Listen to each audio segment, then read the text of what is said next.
label it with part 5. We'll start that tomorrow. So at the top,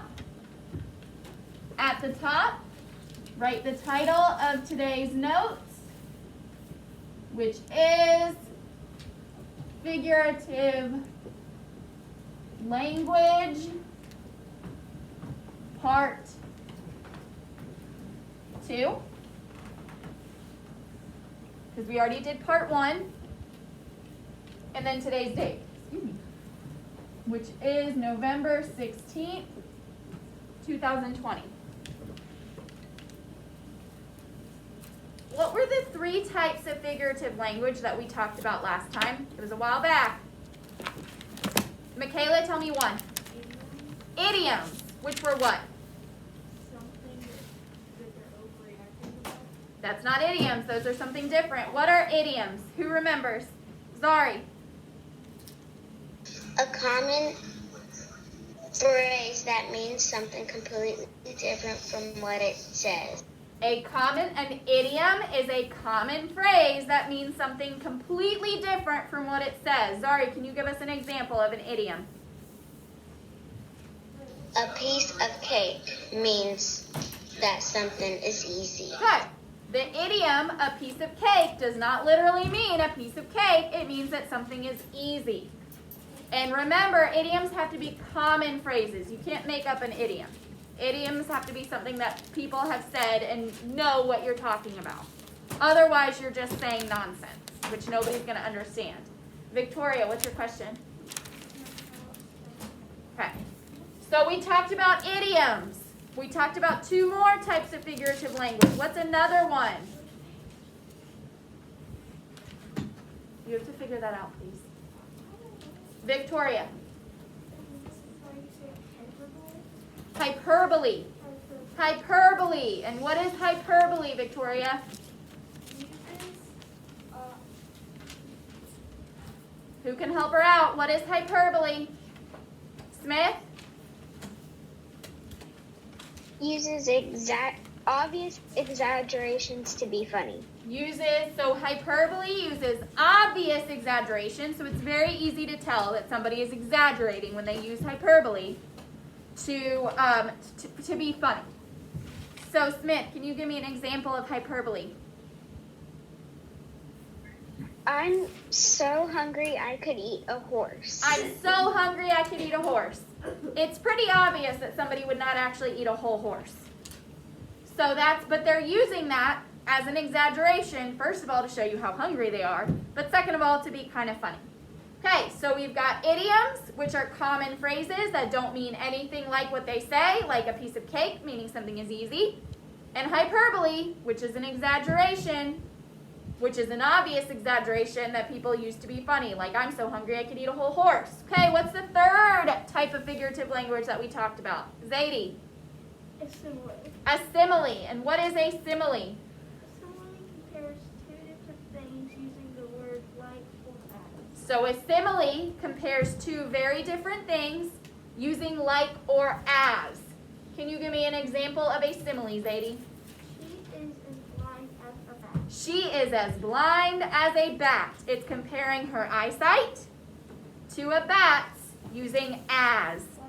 Okay, so now today we're going to talk about 2 new types of figurative language.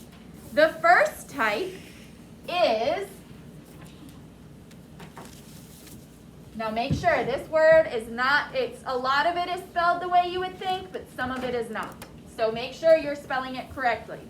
It's called onomatopoeia, and it's spelled O-N-O-M-A-T-O.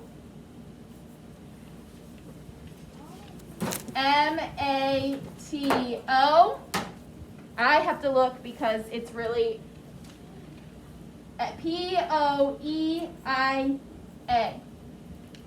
Onomatopoeia. I think it's spelled this way because it comes from a Latin word, and some Latin words were spelled funny like this. Onomatopoeia. O-N-O-M-A-T-O-P-O-E-I-A.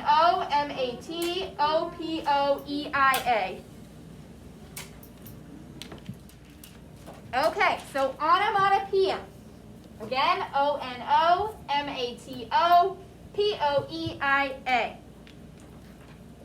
Onomatopoeia means what it is using words to match sounds. Onomatopoeia is when you or an author is writing and they are trying to indicate that there is this sound happening, so they use a word to show the sound. So for example, if we are talking about a dog, like if we're writing about a dog and that dog is making a sound, it's barking, what word do authors use for that sound a dog makes? Not bark. Zari? Woof. Woof.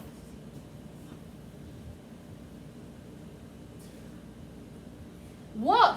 W-O-O-F.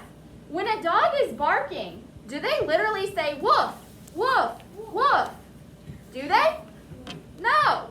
But that is the word that authors, that at some point people have come up with to mean that a dog is barking. Woof. Can somebody else think of another example of onomatopoeia? Now that you know what it is, you can probably think. A dog doesn't actually say the word woof, but that's the word that goes with that sound. It kind of matches the sound. Victoria. A cat. What? A cat, it says Meow. Meow. Don't tell me cat. A cat is not the onomatopoeia. Meow is the onomatopoeia. Carla, please put your hand down until I ask. Did you write the word meow for an example? Did you? Carla, you need to keep your hand down until I ask for hands raised because you're not listening to what I say. Those of you that do that, because you're not the only one, I'm going to stop calling on you until you understand that what's coming out of my mouth or one of your classmates' mouths is more important in that moment than what you want to say. What you want to say is important when you say it and when you have the opportunity to say it, not while somebody else is speaking. As long as they are speaking with permission, they are the ones who have the most important words. Okay, another one. So wolf, dogs don't actually say wolf. Meow, cats don't go around saying meow, meow, meow. But that sound, that word kind of matches that sound. Who knows another one? Zari. Can I just say something really quick? Quickly, please. I was going to say that because I have. Yep, very good. Okay, what's another example of onomatopoeia? Aaron. Moo. A cow doesn't actually say moo. Moo. Moo. But that sound that it makes kind of sounds like the word moo, just said in a weird voice. Okay, what about onomatopoeia that's not something an animal makes? That's not for an animal sound. What if something falls? What word do authors use for that sound of something falling? Carla? Failed. Do they say, does fell sound like that, or does that word fell sound like that sound? When something falls, authors will use a word. Well, actually, there's a couple different words, but it's not fall. Remember, Carla, onomatopoeia is using words that match the sounds. Dogs don't actually say woof, but their barks sound a little bit like the word woof. Same with meow for cats and moo for cows. Mason. Thump. Thump. Now, when something big and heavy falls, it doesn't actually say the word thump when it hits the ground, but that sound does kind of sound like the word thump. What else? What if it's a bunch of glass? What word do authors use for the sound of a bunch of glass hitting the ground? Zari? Splatter. That would be not splatter, because we don't really use splatter. That's more of a verb. There is something for water that we would use that's kind of like splatter, but if you hear that, it doesn't really sound like the word splatter. Victoria? Splash. So guys, make sure that you're not just choosing verbs for something falling. Make sure that you are choosing words that... Yes. Make sure that you are using make sure that you're thinking of the words that sound like that thing. What about if you're reading a book about a car, like, and there's a car accident, or something like two things hit each other? What word do authors use for that sound? Bang. Bang or bam? Now, when those cars hit, they don't actually say, we don't hear the word bam. But we hear a big sound that sounds kind of like the word bam. What if a whole shelf of dishes fell on the ground? What word might an author use for that sound? Not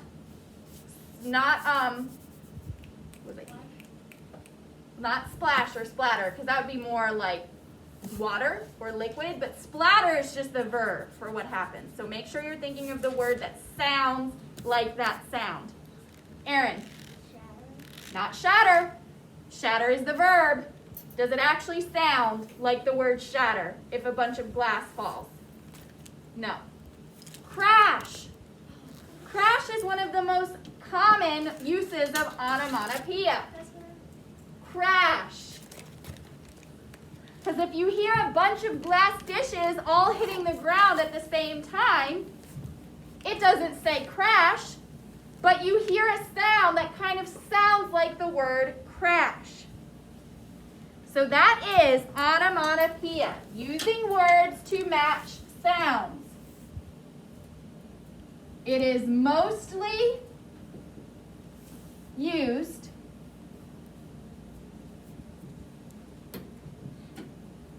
when writing about animals, because are animals actually saying words? Are they actually saying words ever? No, they don't say words. They make sounds, but can we spell sounds? Do sounds have letters in them? No. So that's why we have to use onomatopoeia to create a word that matches the sound. So it's mostly used when writing about animals or things falling or hitting each other. Because when things fall or hit each other, do we actually hear a word? No. Again, we hear a sound, but do sounds have letters or words in them? No. So we have to figure out, okay, what word matches this sound, and then we can spell it. Because it would be kind of boring if we read a story about an animal and we never heard what sound they make. Sometimes you need that. It adds to the story. It adds meaning to what we're reading. It makes it more interesting. Because remember, the goal of figurative language is to make what the author is writing and what you are reading more interesting. Please put your notebooks on your desk and scoot your chair in. Okay. Any questions about onomatopoeia? Carla, you've had your hand up most of the time I was speaking, so I should not call on you right now. This is your last chance. When I was raising my hand up for the examples of sound, I was trying to say howl because a wolf make a howling sound. Okay, but we're past that, okay, Carla? So sometimes remember, we do not all get a chance every single time to speak. So that means once we move on, you have to move on. Because, Carla, you've probably been thinking about howl ever since we said wolf. Which means all of this did not go into your head like it should have. Because there was already something taking up that space. So then this was just kind of copying it rather than really thinking about it. Once we move on, you've got to move on as well. We can't come back to what you wanted to say because we're not going to be able to do that. If I let every single person say every single thing they wanted to say, reading would last all day long. And then we would have no time for anything else. So we have to move on. And you have to understand you might not get to say what you want to say. But you have to move on too because you can't keep thinking about it because then you miss everything that comes after. Okay. So number 1 says blank. When my dog heard the doorbell, he woke up and ran to the door. Smith.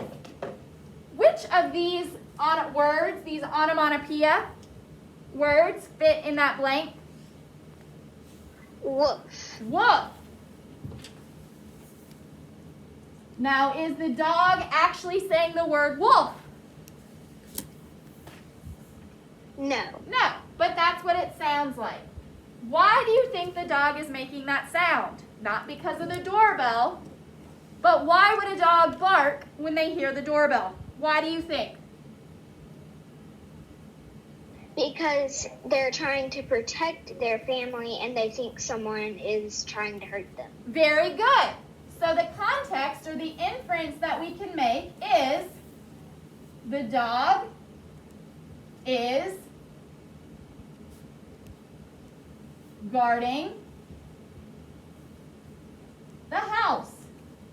Good. Do you see why that answer, the dog is guarding the house, is a much better one to help us understand than just because the doorbell rang?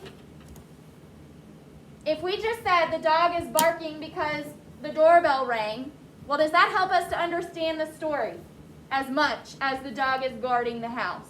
No. Okay, number 2, blank. Julie's cat used its paw to swat my hand when I tried to pet it. Cullen, which word, which onomatopoeia fits that sentence? Hiss. Hiss. Do cats actually say the word hiss? No. No, but that sound, when they're angry, that kind of sounds like the word hiss. Now, Cullen, why would the cat be hissing? Not because somebody's trying to touch it, but why would the cat be hissing when somebody tries to pet it?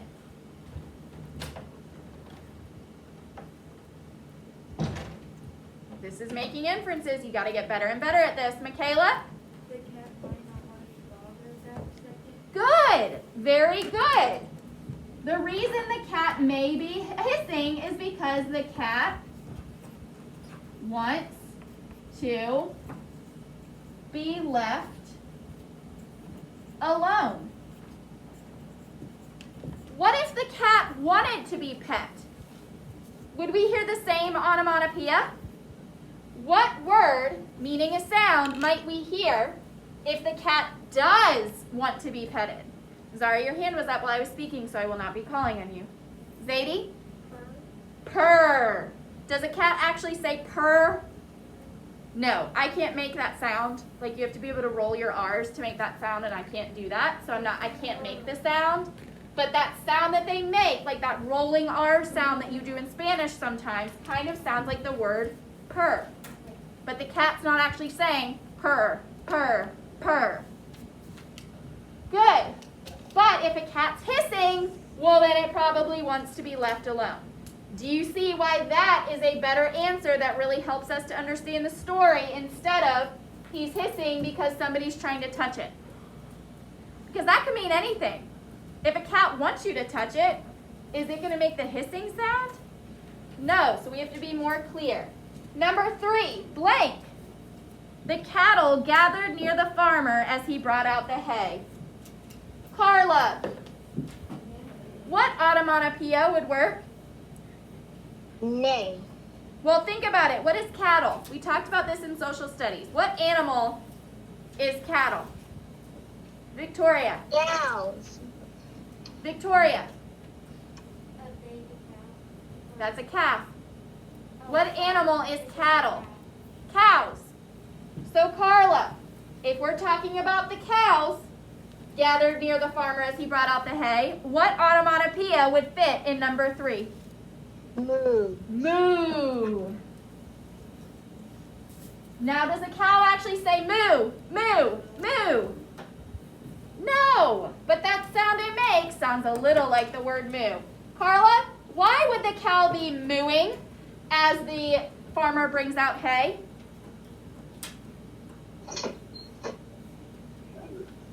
Why would the cows be making that sound, that mooing sound, as the farmer brings out the hay?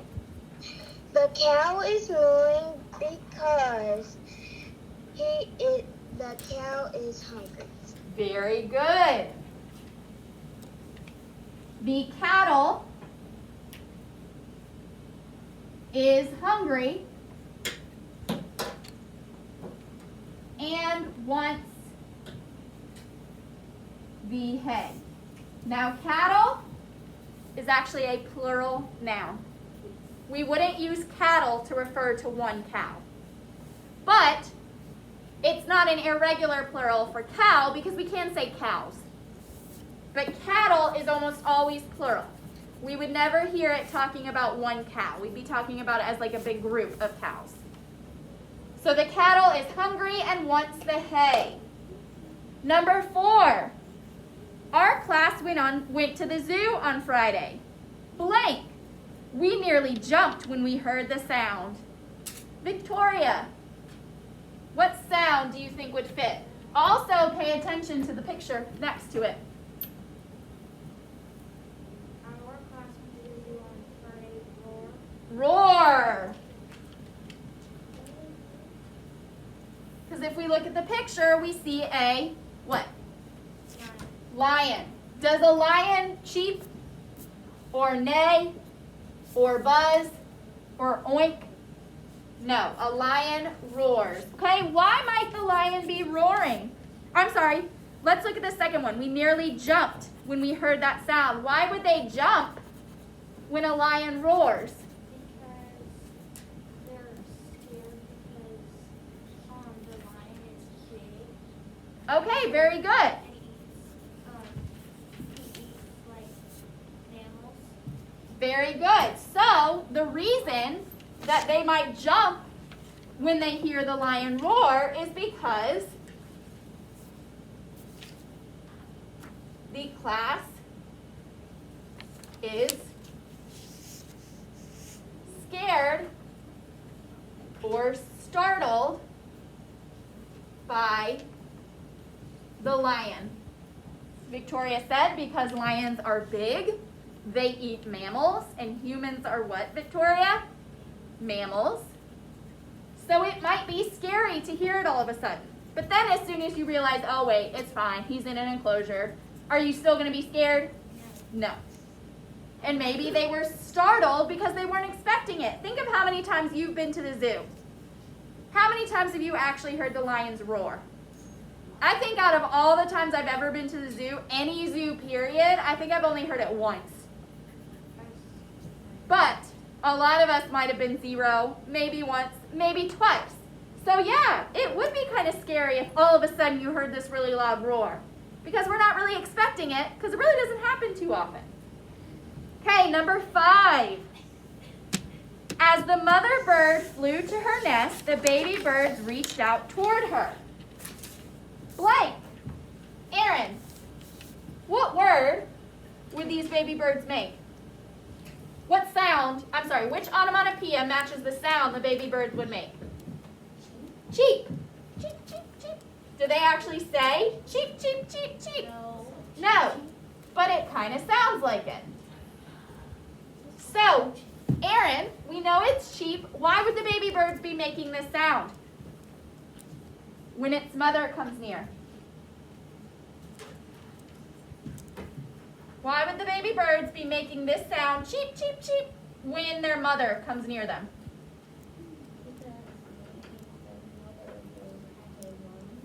So maybe the mother bird has a worm. Why would the babies be cheeping for a worm? Because they're hungry. The baby birds are hungry, comma, and their mom probably has food. So, did these short little sentences tell us any of these inferences?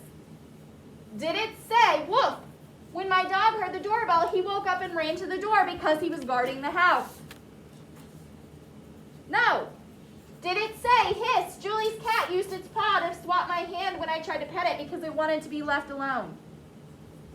Or moo, the cattle gathered near the farmer as he brought out the hay because they're hungry and they want the hay? No. But all you have to do is think about the situation. Why would this be happening? Oh, well, probably because the dog's guarding the house. I know my dog barks when people ring the doorbell because he wants to see who's there. So that's probably the same thing this dog is doing. Or I know when I'm hungry and my mom is making food, I stand around her and I talk to her and I say, when is food going to be ready? When is food going to be ready? Well, the cows are doing the same thing, except they can't say, when is the food going to be ready? They moo. And the same thing with the class. Well, I know if I went to the zoo and I heard a roar, I'd probably be startled by it. I would jump. So that probably means these kids are too. Making inferences is just thinking about why things are happening. What would you do in this situation? What would your dog do in this situation? And putting it together with what's happening to come up with a new answer. That's all making inferences is. It's thinking about what's happening, why it's happening. If you can't think of why, think, well, what would you do in that situation? What would your dog do in that situation? And then you can come up with an inference. I hope you guys are paying attention because some of you are not. And those are the same people that are having trouble with making inferences because they just tune me out or tune Miss Miller out or tune anybody out when we're talking about it. So then they don't get that practice. So we just talked about onomatopoeia. Well, there's another, which is when authors use words to match sounds.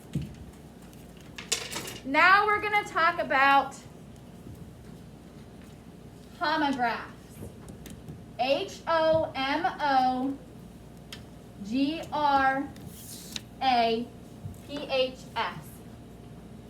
Homographs.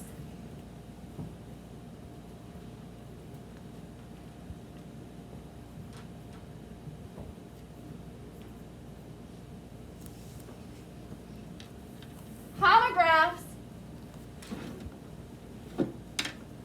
are words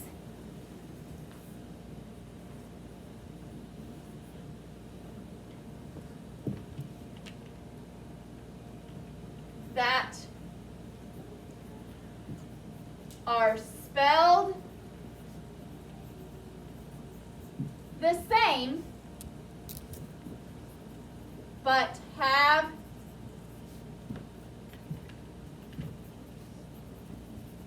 different meanings. Homographs are words that are spelled the same but have different meanings.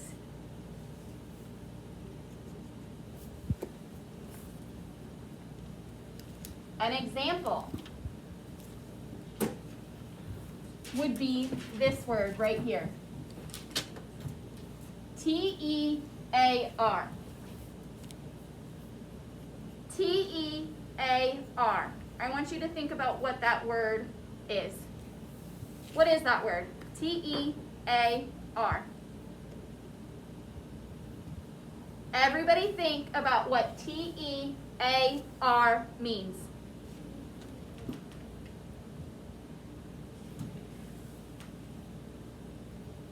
Michaela, what word is T-E-A-R? Tear. What is a tear? A drop of water that falls out of your eyes. A drop of water. It's not actually water, but it is partially water, but that's what, there's something else in it, I don't know. A drop of water that comes from your eye. Tear. Now, did anybody think of a different word when they saw it? If you thought of a different word, raise your hand. Zari, what word did you think of?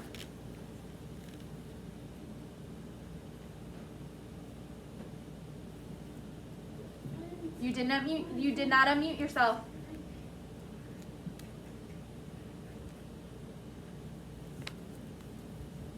Okay, what word, Victoria, what word did you think of? I thought of like a tear when you spoke. What? Say that, I can't hear you. When you what? When you put like a tear or something. A tear. I don't think that's the word that you're thinking of.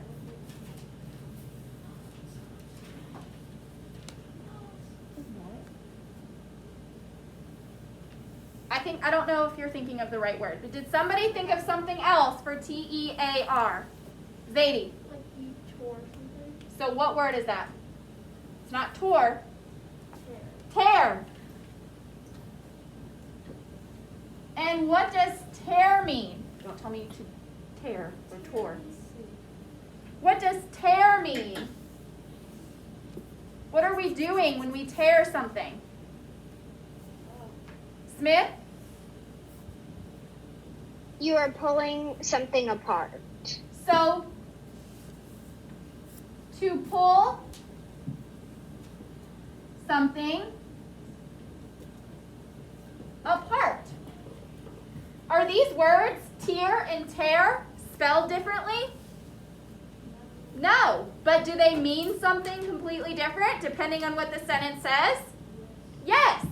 T-E-A-R can either spell tear, like a drop of water that comes from your eyes, or tear, which means to pull something apart. You just have to look at the rest of the sentence to figure out which word works best. Carla, please turn on your camera. So if I say, the onions made me tear up, you know that we'd be talking about tears coming from your eyes. If I said, I'm going to tear this page out of my math book, you mean you're pulling it apart. So those are homographs, words that are spelled the same but have different meanings. There are more of these. So basically what we're talking about is multiple meaning words, which means we have words that have multiple meanings. They either are spelled the same, like tear and tear, or sometimes they're spelled differently, but they sound the same. Can I erase this? Those of you who are following along, can I erase this? Okay.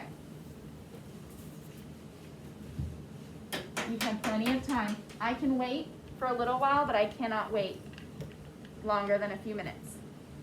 Okay, so homographs are words that are spelled the same but have different meanings. Sometimes they sound the same, sometimes they don't. Like tear and tear did not sound the same, but sometimes they do. Homonyms, H-O-M-O-N-Y-M-S, homonyms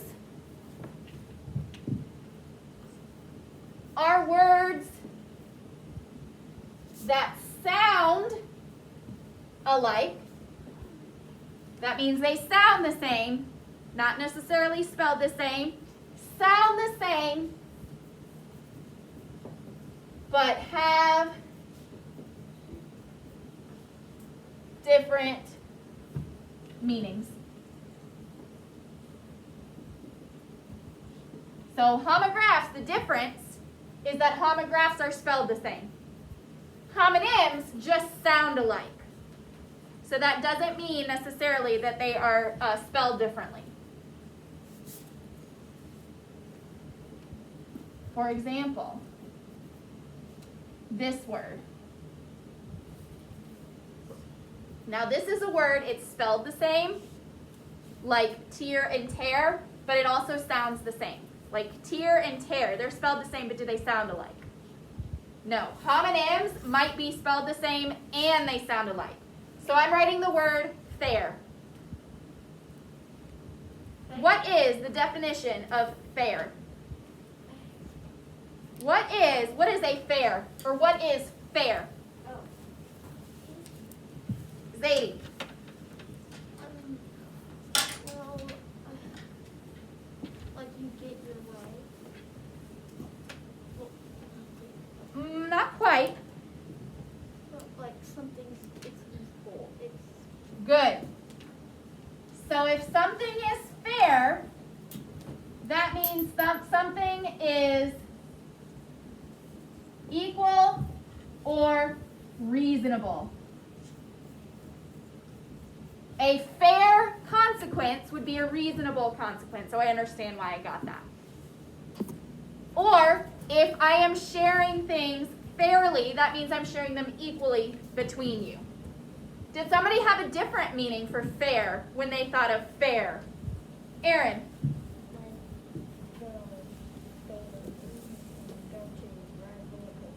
So like a fair that you can go to and ride roller coasters. So we'll use a synonym, a carnival. So fair can mean something is equal or reasonable, but a fair can also be a carnival. Now the difference, these are spelled the same like homographs. But remember, homographs don't sound the same. Homonyms are words that are alike but have different meanings. Like fair and fair. They sound the same. But if I said, okay, I understand why you did that, that's fair. Does that mean the same thing as I'm going to the fair this weekend? Do those sentences, does that word mean the same thing?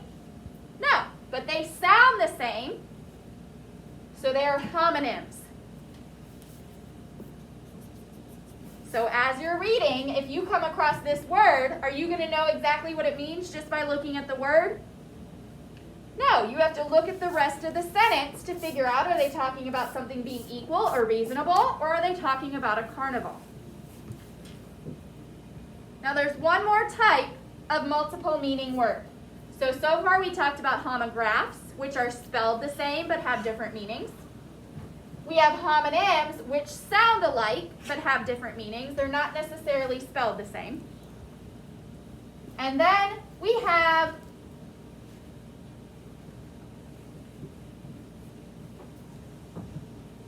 which is probably what you've probably heard these the most.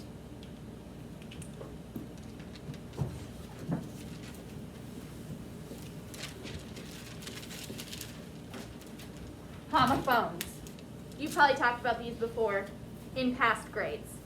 Homophones. Homophones sound alike, have different spellings, but, sorry. Homophones sound alike. I put the but in the wrong place. But have different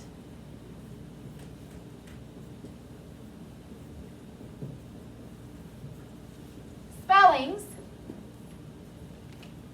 and meanings. So remember, homographs, spelled the same, sound different, have different meanings. Homonyms, sound the same, spelled the same, have different meanings. Homophones, sound alike, spelled differently, mean different things.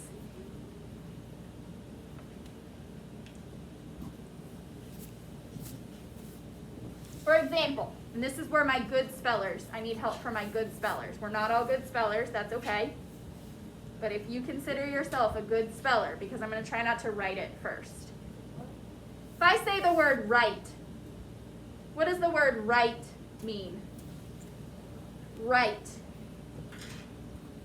If you think you're a good speller. Victoria, what does the word right mean? First, spell the word right. Here's how I think it is spelled. R-I-G-H-T as in the right. R-I-G-H-T, which means what? It means like this side is right. Okay, so it's a direction. This is actually a homonym because right could mean a direction or that you are correct. So it's a homonym because it's spelled the same and it sounds the same. But there's a homophone for right because how do you spell the other kind of right? Colin. W-R-I-G-H-T. Can somebody help her out? It is W-R-I. Carla? T-E. T-E. Now those words sound the same, but R-I-G-H-T means a direction or that you're correct. So R-I-G-H-T is also a homonym. But it's a homophone because R-I-G-H-T means a direction or that you're correct. Well, W-R-I-T-E means what? Cullen. What does W-R-I-T-E mean? You are writing something. Okay, you can't use the word in the definition. So who can tell me what right means without using the word right? Zari. Because if I tell somebody, oh, right just means you're writing somebody. You're writing something. Is that going to tell them what that word means, Colin? No, because then they're going to be like, okay, well, what is writing? I don't know what right is, so I definitely don't know what writing is. Zari, what does right mean? W-R-I-T-E. That you're using your pencil and you're you're drawing or you're like drawing a picture or writing a story or something like that. Okay, so to write means to use symbols, letters, to make words. That's what writing is. You're using symbols, which in this case are letters, to make words. So you can see this is a homophone because they sound the same, right and right, but they have different spellings, R-I-G-H-T and W-R-I-T-E, and different meanings. R-I-G-H-T is a direction, or it means you're correct. W-R-I-T-E means to use symbols to make words. So, I'm going to give you a minute, and then we're going to do a little diagram before we get to so we have our diagram, our chart. At the top, we have homographs, homonyms, and homophones. And on the left, we have spelled the same, sound the same, have different meanings. So look at your notes. Which of these are spelled the same? Are homographs spelled the same? Are homonyms spelled the same? Are homophones spelled the same? Which of these types of multiple meaning words are spelled the same? Zari. Homographs. Homographs. And I forgot to add this, but also homonyms. Because we saw fair and fair were spelled the same, and right, whether you're talking about being correct, the direction, or things you get based on what you do, R-I-G-H-T, those are all spelled the same. Are homophones spelled the same? No. So we're not going to put an X there, because actually let's put checks instead of X's, because X's kind of make it look like that's not correct. Let's do checks. Homographs and homonyms are spelled the same. Homophones are not. So let's put an X there. Which words sound the same? Do homographs sound the same? Do homonyms sound the same? Do homophones sound the same? Look at your notes. Thank you, Zari, but you answered the first one, so I'm going to give somebody else a chance. Smith, which of these words sound the same? Which of these types of multiple meaning words? Homonyms. Homonyms. Anything else?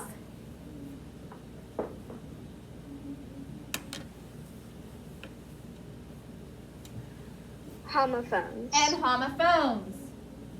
Do homographs sound the same? No. No, because we had tear and we had tear. They are spelled the same, but they don't sound the same.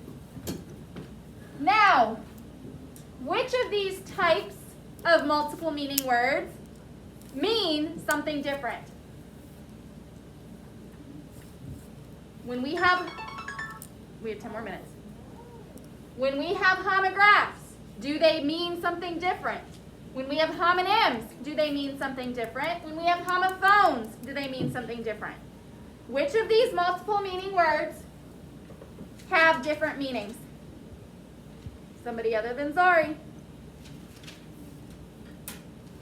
Look at your notes. Zadie? Homograph. Homographs. Is that it? Do homonyms and homophones mean the same thing?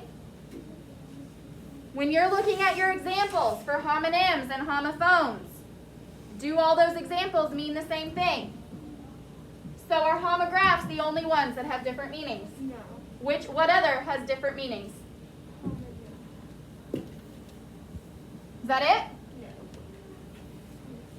Homophones.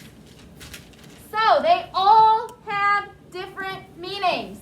Tear and tear mean two different things. Fair and fair mean two different things. Right and right mean different things. Homographs are spelled the same, they don't sound the same, and they have different meanings. So homographs have the same spelling, different sounds, different meanings. Homonyms are spelled the same, sound the same, and have different meanings. Homophones are not spelled the same, they are spelled differently. They have the same sound, and they have different meanings. So does everybody understand this table, this chart? Whatever the check mark means, that word, that type of multiple meaning word does have that, or does do that. If there's an X, it means it does not do that. Okay, so let's look at the back of your guided practice. It says seasonal homonyms at the top. Okay, so the directions say, well first, okay, thank you. First it says, homonyms are words that are spelled and pronounced the same, but have different meanings. So remember, when homonyms in our chart, they were spelled the same, they sounded the same, but they had different meanings. So we're going to be looking at homonyms. It says, read the definitions for each bolded word, then write A or B for the corresponding definition that describes how the word is used in the sentence. So number one, we have address. Address can either mean a place of residence, where you live, or it can mean to speak directly to. Address is spelled the same, it sounds the same, but it can either mean a place of residence or to speak directly to. So we have to figure out, okay, which sentence, does this sentence use this A definition or this B definition? So let's read the sentence together. Shelley purchased address stickers for her holiday cards. Mason, when we use the word address here, do we mean where Shelley lives or that Shelley is speaking directly to someone else? Where she lives. Where she lives. So which definition goes here, A or B? A. A. Which means when we say during elections, voters look to representatives to address their issues, that has to be which definition? B. Because are we talking about a place of residence if we're saying a representative needs to address our issues? No. We're saying they need to speak directly to, or they need to speak to us and agree with us on what we say. Okay, number 2, we have bat. A bat can be a piece of baseball equipment, or a bat can be a kind of winged mammal. They're spelled the same, they sound the same, but there's 2 different meanings. Okay, the first sentence. Eli hoped he'd see a bat or 2 during his summer cave expedition. Michaela, when we say bat in that sentence, are we talking about baseball equipment or are we talking about a kind of winged mammal? So which letter, which definition, A or B, goes right here? B. Which means when we say on opening day, Hazel struck out because her bat was too light. Which definition are we using there? A, baseball equipment. Very good. So does everybody see? Homonyms are spelled the same, they sound the same, but they mean different things. Number 3, flat. You can tell this was made in England or Europe because they're saying it's either A, pressed very thin, or B, an apartment. We don't really use flat to mean an apartment in America, but if you watch like movies and TV shows from England, they might use flat to mean an apartment. So, let's read the sentence. 5 new students rented our flat last fall. Are we using flat to mean pressed very thin, A, or B, an apartment? Smith. B, an apartment. B, an apartment. They're renting our apartment. So that means the next sentence, I felt my stomach would never be flat again after the holiday meal. Which definition matches that? A, pressed very thin, or B, an apartment? Smith. A. A. Flat sounds the same, it's spelled the same, but it has 2 different meanings. Number 4, match. It's spelled the same, it sounds the same, but match can mean to connect 2 things, or it can mean B, a tool to make fire. Helen, the first sentence, we didn't have a match, so we used the stove to light the candles. Does that mean they are connecting the candles in the stove? They're matching them? Or are they using a match, which is a tool to make fire? B. B. They didn't have any matches, a tool to make fire, so they used the stove to light the candles. Which means her scarlet skirt and holly berries were a perfect match. Are we saying that they connect, they go together, or that they're a tool to make fire? A. A. They match, they go together. Last one, spring. Spring can mean the season after winter, or spring can mean to pay for or buy, which you may not have heard before, but that is a definition for spring.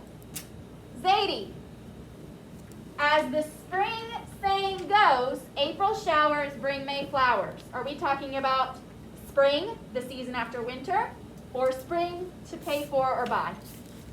A, season after. A, the spring saying, April showers bring May flowers. Well, April and May are both months in what, Zadie? April and May are both months in what? Spring. Okay, last sentence. For my graduation, I decided to spring for a new suit. Are they talking about the season after winter? Or are they talking about paying for or buying something? He is saying, for my graduation, I decided to pay for or buy a new suit. So, those are homonyms. Spelled the same, sound the same, have different meanings. Homographs, what are they? They are, who can answer really quick so that we can go to Spanish? Homographs are, Michaela? Words that are Spelled the same. Do they sound the same? No, they are not. They do not sound the same. Do they mean the same thing? No. So homographs, spelled the same, sound different, have different meanings.